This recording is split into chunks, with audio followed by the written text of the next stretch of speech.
छोड़ी लिट्टी चोखा हाथो बड़ी नहमी गे खाले बिहार वाला ना छोड़ी लिट्टी चोखा हाथो बड़ी नहमी गे खाले बिहार वाला ना।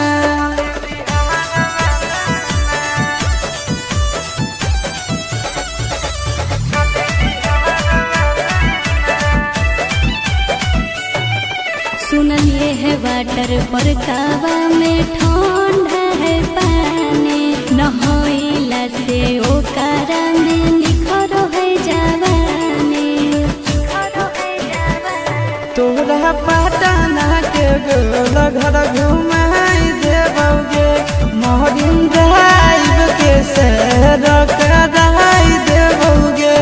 छोड़ा महजा दिलाई दे गंगा किनार वाला नार छोड़ा महजा दिलाई दे गंगा किनार वाला नार। तो छोड़ी लिट्टी चोखा हाथो बड़ी नहमी गे खाले बिहार वाला ना छोड़ी लिट्टी चोखा हाथो बड़ी नहमी गे खाले बिहार वाला ना।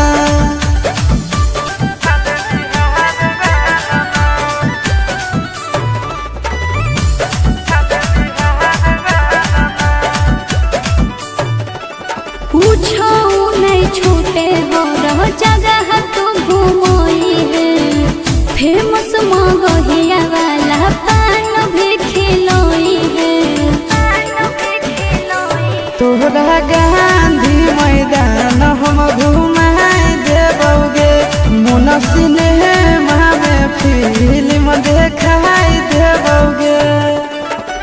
कौमे पूरा करी है आशीष यार वाला नार छोड़ा कौमे पूरा करी है आशीष यार वाला नार। आगे जमुई के छौड़ा हा गई